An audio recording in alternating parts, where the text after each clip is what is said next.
You know, when you sing songs like this, all you are thinking about is for me to be sinless like God, to be pure like Jesus. That's true. That's part of it. But that's not all.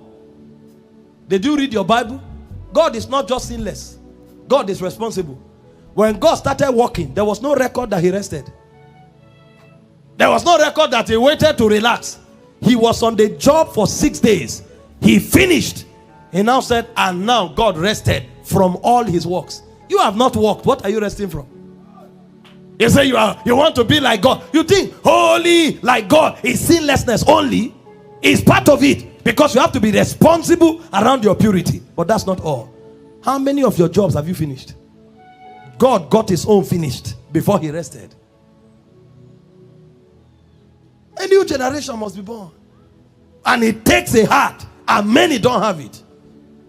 In John 14:15, it didn't just say keep my commandment. No. Even God knows we are not robots that just keeps commandments. He said, if you love me, then keep my commandments. That means obedience is a product of heart.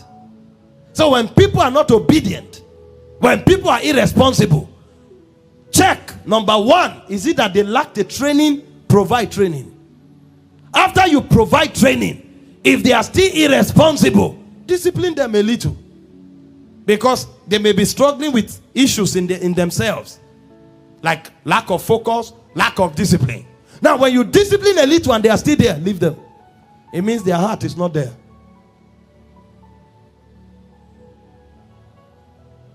If you love me, keep my commandment. Luke 6:46, Jesus said, why do you call me Lord, Lord, when you don't do what I say? So if the heart is not right, no need. The guy can't do it.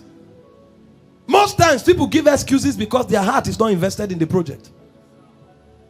So when you find consistency in excuses, stop wasting your time. Look for a new person.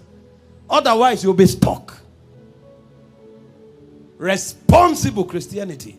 And this is from God's plane of reference. Number 3. What does it take to be responsible? It's passion for service. Passion. When you see responsible people, there's an energy they have. Bishop Orokpo was sharing. He said, somebody tell him, when do you rest? You know, people ask you questions, sometimes they're expecting the answer you should give. He said they thought he would say, when I'm tired. I don't have the right to be tired. Tired for what? When do you rest? They think he will say in the night. Reverend David Ogbueli said, the difference between night and day is light. So if the job is not done and it's night, on light, continue working. You think people just appear. There is a mentality. When do you rest? Bishop said, when I'm finished. If I'm not yet finished, I have no right to give myself rest.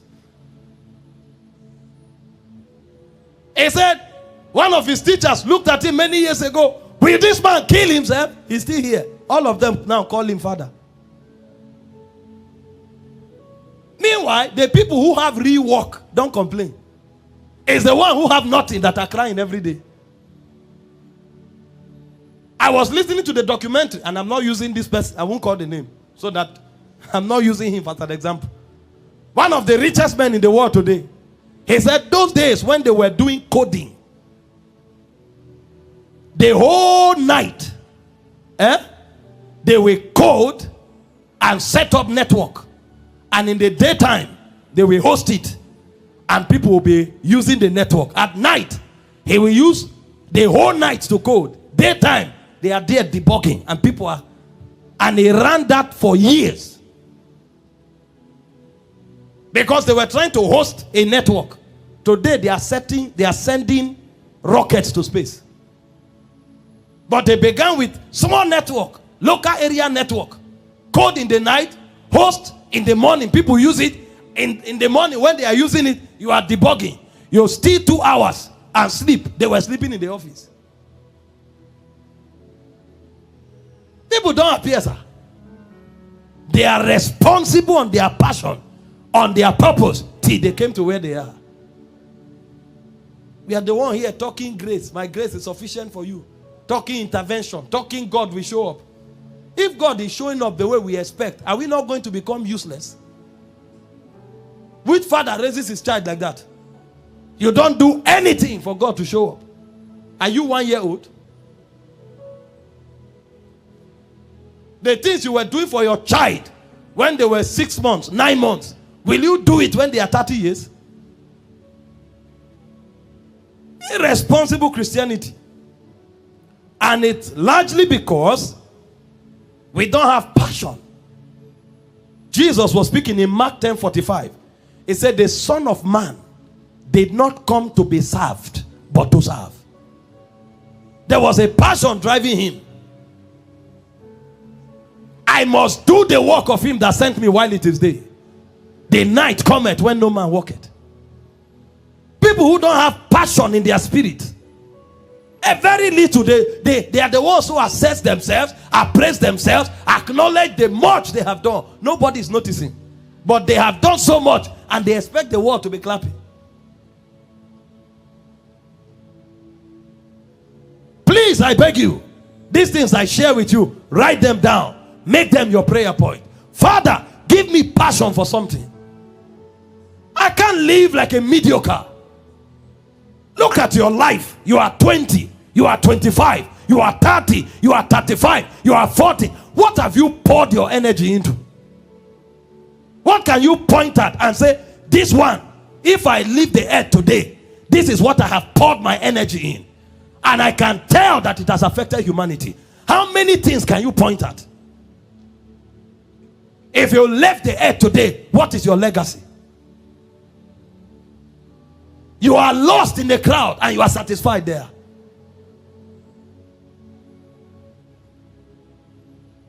You must pray for God to give you a passion for something where you can burn and be burned for.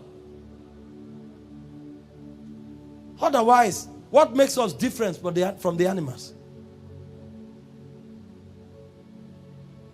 Many have no passion.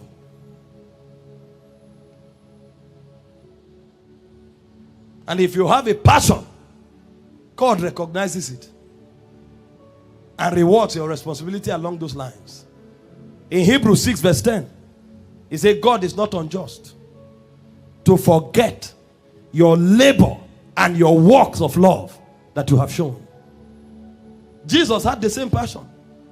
John 2:17 said, the zeal of my Father's house has consumed me. When he stood before Pilate, Pilate was telling him, I have the power to release you. He wasn't hearing him. He looked at Pilate. He said, you don't have that power except it has been given to you. And in case you don't know, my kingdom is not of this world. If it were, I would have called. He said, but for this cause was I born. He said, for this cause came I into the world, that I may bear witness to the truth. There was a passion. He summarized his life by his passion. For this cause was I born. So it doesn't matter. He said, how am I stretched? That was Jesus talking. He labored night and day until his whole body was blistered. And Jesus himself exclaimed, how I'm stretched. And I will be stretched. Have a generation of people. Even when you are not doing anything, people are already hailing you. When do you rest? Hey, this is what have we done, sir? People look at me sometimes, they say, Kai, man of God. What? Now, wow, more grace. When do you rest? I say, rest what? I'm going for a meeting. I'm flying. I'm sleeping on the aircraft. I relax. I'm praying. I go for the meeting. I finish preaching. Come back. I relax in the hotel. I fly back. You say, when do I rest? My whole life is rest, sir. How many hours did I preach for? You go ask Paul. People who were galloping on donkeys for hours. You go and ride on a camel for 2 hours. Nowadays, we even fly business class.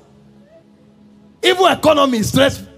I don't want to sit for 10 hours. Meanwhile, these people rode on horsebacks. They rode on camels for weeks. I'm preaching to you now. See the microphone. See how loud it is. When Paul preached, there was no mic. And they preached to thousands. That means every time they preached, they shouted on top of their voice. Look at the volume of electronics here for me to talk to this small number. There's amplifier, there's keyboard, everything playing. I say, when do you rest? Augusta, I'm resting. Don't clap me out of my destiny. I'm not saying kill yourself, but I'm saying don't make yourself lazy by unnecessary accolades.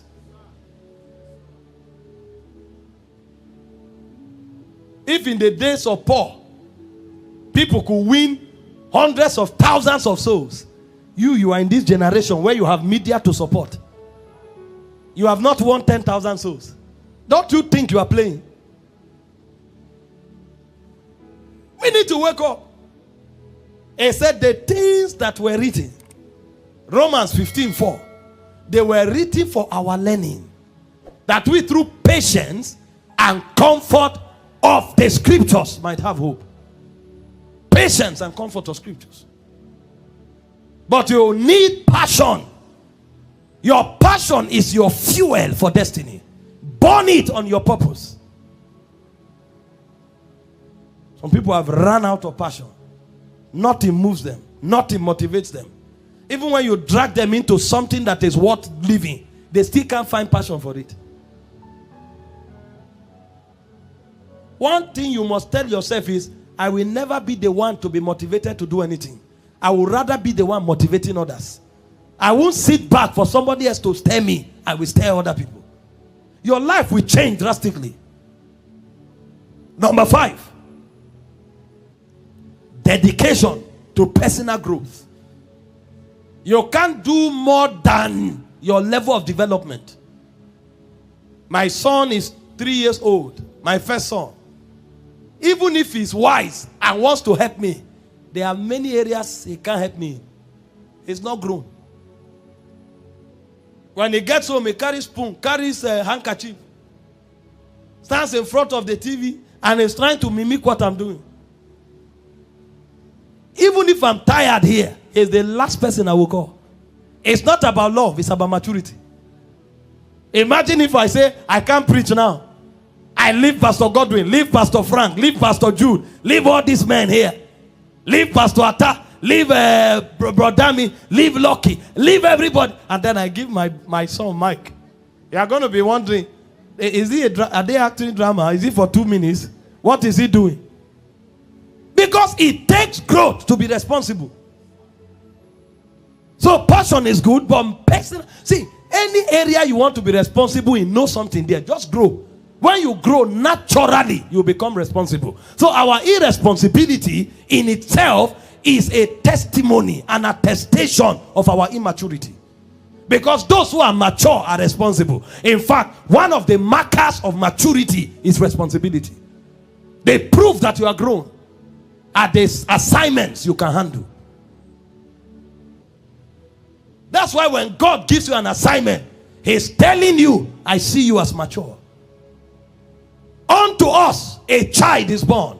Isaiah 9 verse 6. Nothing happened. Unto us a son is given. Things change. The government of this world shall be upon his shoulders. You don't give government to children. You give government to the mature. He said the heir, so long as he's a child, Galatians 4:1, is not different from a servant. Even though he's Lord of all. But you can't allow him handle matters of state. It takes maturity. That's why scriptures admonish that we grow. In Hebrews 5:12-14, he said, whoever uses milk is a babe and is unskillful in the word of righteousness. Whoever uses milk. He said, for when ye ought to be teachers, you have need of being taught the first principles of the oracles of God. Whoever uses milk is a babe and is unskillful in the word of righteousness. That means the word of righteousness also requires skill. That's why Job said, I made a vow with my eyes not to look on the virgin. It's skill. It's not just at the righteousness of God and you are falling like chicken. You need skill. It said, for strong meat belongs to them who by reason of use, maturity. Strong meat belongs to them who are of full age, who by reason of use have exercised their senses to discern between good and evil. Responsibility. It takes maturity. So dedicate, commit yourself. Make efforts by the Spirit to grow. We have too many infants. That's why when you come to church, miracle service is overflooded. But vigils are scanty. Evangelism scanty. Because everybody is coming to eat. They are looking for the feast where God is supplying. But when God has an assignment, you can't find them. Because they are babes. And it shows you the picture of the body of Christ today. Is a movement of babes. Anywhere you find crowd, prophecy is happening, miracles are happening. And anywhere that is scanty, evangelism and prayer is what is happening.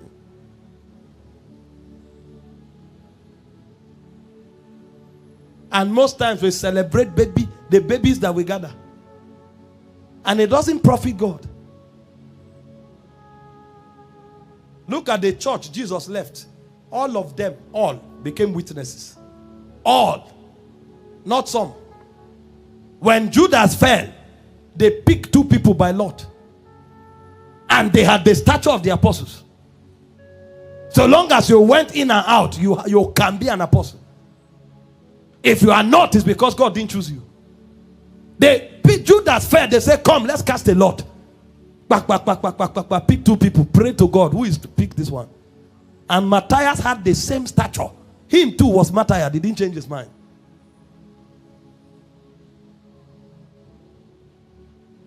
We need to wake up, sir. Don't hide in the multitude. Play your part. But you can't unless you are committed to personal growth. Number 5. Willingness to stand in the gap for God and for man. If that willingness is not there, you can't take responsibility. You must have heard. You can take a horse to the river. You can't force it to drink water. Willingness. Many are not willing. Many are not willing. I love the way Paul put it. He said, necessity is laid upon me. I think that's 1 Corinthians 9, around verse 14 to 18. Check it. Necessity is a woe unto me if I preach not the gospel. Woe unto me. That's willingness to take responsibility.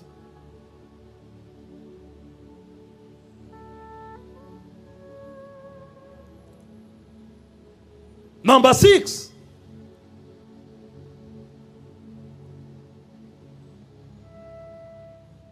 A sense of accountability. I've mentioned that already as one of the cores.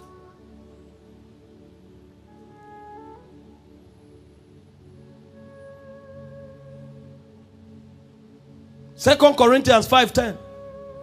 He said we must all appear before the judgment seat of Christ. All of us. That everyone may receive the things done in his body according to what he had done, whether it be good or bad. So while you were in the flesh, he said everything you did, you will appear before the judgment seat of Christ to give you account. That sense of accountability is one of the things that provokes reward. When you find responsible people, especially in spiritual context, is because at the end of time they want to hear, thou good and faithful servant. If that's not a motivation for you, you will never be responsible. But some of us who know the implication When we remember scriptures like that, it provokes us. It pushes us. In Matthew 12:36, Jesus said, everyone will give account of all he has done and all he has said. If they are idle words or wholesome word, everyone must give account.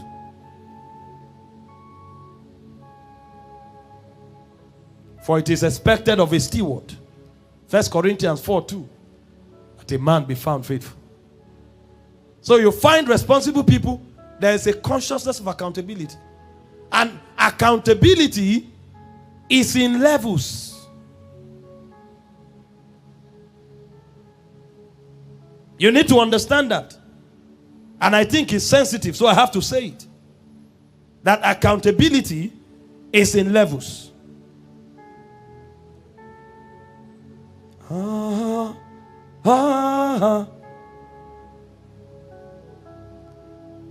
Yeshu, ooh, ooh, ah, ah,